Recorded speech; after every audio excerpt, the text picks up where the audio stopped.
سبيل الدموع سبيل مريح تنهدى يا صاحي كي تستريح وبث Bismillahirrahmanirrahim. Assalamualaikum warahmatullahi wabarakatuh. Innal hamdalillah nahmaduhu wa nasta'inuhu wa nastaghfiruh wa na'udzu billahi min sururi anfusina wa min sayyiati a'malina may yahdihillahu fala mudhillalah wa may yudlilhu fala hadiyalah. Asyhadu an la ilaha illallah wa asyhadu anna Muhammadan abduhu wa rasuluh. Pada kesempatan kali ini saya masih akan terus membacakan kitab Fadilah Amal di bagian kitab kisah-kisah sahabat di babnya yang ke-8, semangat nuntut ilmu dan mendalaminya, di kisahnya yang nomor ke-7, kisah terbunuhnya Musailamah dan pengumpulan Al-Quran. Setelah baginda Rasulullah SAW wafat, Musailamah Al-Kazab yang di hadapan baginda Rasulullah SAW pun sudah mengaku sebagai nabi semakin menjadi-jadi. Karena ketika itu orang-orang Arab banyak yang murtad dari Islam, maka Musailamah semakin mendapatkan kekuatan sehingga Sayyidina Abu Bakar radhiyallahu anhu memeranginya. Allah Subhanahu wa taala memberi kekuatan kepada Islam dan Musailamah dapat dibunuh. Akan tetapi pada pertempuran itu satu jamaah besar sahabat mati syahid, termasuk para hafiz Al-Quran. Sayyidina Umar bin Khattab radhiyallahu anhu berkata kepada Amirul Mukminin Sayyidina Abu Bakar radhiyallahu anhu, dalam pertempuran itu banyak para hafiz Al-Quran yang syahid. Aku khawatir jika ada pertempuran lagi akan semakin banyak hafiz Al-Quran yang mati syahid, dan dikhawatirkan akan banyak bagian Al-Quran yang hilang. Untuk itu sebaiknya Al-Quran ditulis di satu mushaf agar selamat dan terjaga. Sayyidina Abu Bakar radhiyallahu anhu berkata, bagaimana aku berani mengerjakan sesuatu yang tidak pernah dikerjakan oleh baginda Rasulullah Sallallahu Alaihi Wasallam. Namun Sayyidina Umar radhiyallahu anhu terus mendesaknya dan menyampaikan pentingnya mengumpulkan Al-Quran. Akhirnya Sayyidina Abu Bakar radhiyallahu anhu menyetujui usul Sayyidina Umar radhiyallahu anhu itu. Maka ia memanggil Sayyidina Zaid bin Sabit radhiyallahu anhu. Kisahnya akan diceritakan pada bab ke-11 kisah ke-18.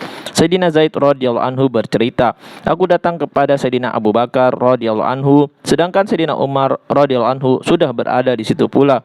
Kemudian Sayyidina Abu Bakar radhiyallahu anhu menceritakan pembicaraannya dengan Sayyidina Umar radhiyallahu anhu mulai awal sampai akhir.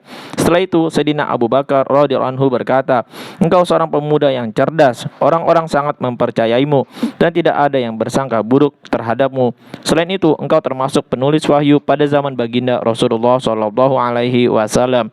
Oleh sebab itu kumpulkanlah Al-Quran yang ada pada orang-orang dan tulislah di satu mushaf. Sayyidina Zaid radhiyallahu anhu berkata, demi Allah, seandainya aku diperintahkan memindahkan sebuah gunung dari suatu tempat ke tempat lain, hal itu lebih mudah bagiku daripada harus mengumpulkan Al-Quran. Aku berkata kepada mereka, mengapa hal itu harus dilakukan, padahal baginda Rasulullah Sallallahu Alaihi Wasallam tidak pernah melakukannya. Kedua orang tersebut terus memberikan pemahaman kepadaku sampai aku menerima.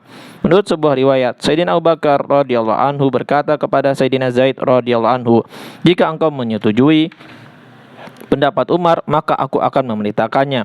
Jika engkau tidak setuju, maka aku tidak berniat memerintahkannya. Sayyidina Zaid radhiyallahu anhu bercerita, setelah lama membahasnya dengan mereka, akhirnya Allah Subhanahu wa taala membukakan hatiku untuk mengumpulkan Al-Quran menjadi satu. Untuk menunaikan perintah itu, aku mencari dan mengumpulkan Al-Quran yang tertulis di tempat yang terpisah-pisah dan yang tersimpan di dada para sahabat radhiyallahu anhum. Hadis riwayat Bukhari. Faidah, dalam kisah ini kita dapat mengetahui tentang ketaatan para sahabat radhiyallahu anhum kepada baginda Nabi Sallallahu Alaihi Wasallam. Bagi mereka lebih mudah memindahkan gunung daripada harus melakukan sesuatu yang tidak pernah dilakukan oleh baginda Nabi Sallallahu Alaihi Wasallam. Allah Subhanahu Wa Taala pasti menganugerahkan pahala yang besar di dalam buku catatan amal para sahabat radhiyallahu anhum karena jasa mereka dalam mengumpulkan Al-Quran yang merupakan dasar agama. Sayyidina Zaid radhiyallahu anhu begitu hati-hati dalam mengumpulkan Al-Quran sehingga ia tidak mengambil ayat yang tidak tertulis. Ia hanya mengumpulkan catatan-catatan yang telah ditulis pada masa baginda Nabi Sallallahu Alaihi Wasallam masih hidup, kemudian mencocokkannya dengan Al-Quran yang ada di dada para sahabat radhiyallahu anhum yang hafal Al-Quran. Untuk mengumpulkannya diperlukan usaha yang sangat gigih karena ayat-ayat Al-Quran telah ditulis di tempat yang terpisah-pisah. Namun alhamdulillah semuanya dapat dikumpulkan. Sayyidina Ubay bin Ka'ab radhiyallahu anhu yang dinyatakan oleh baginda Rasulullah SAW sebagai orang yang paling mahir dalam Al-Quran, selalu ikut membantu usaha ini. Melalui usaha ini, seluruh Al-Quran telah dikumpulkan untuk pertama kalinya oleh para sahabat radhiyallahu anhum. Alhamdulillah, baru saja kita memperdengarkan kisahnya yang nomor ketujuh, yaitu kisah terbunuhnya Musailamah dan pengumpulan Al-Quran. Begitu hati-hatinya para sahabat radhiyallahu anhum melakukan suatu perkara yang tidak diperintahkan oleh Rasulullah SAW, namun karena mempertimbangkan kemaslahatan umat dan hasil diskusi di antara para sahabat mulia radhiyallahu anhum, akhirnya diputuskan untuk mengumpulkan Al-Quran menjadi mushaf yang utuh dari lembaran-lembaran yang terpisah dan dibandingkan dengan Al-Quran yang ada di dalam dada para sahabat.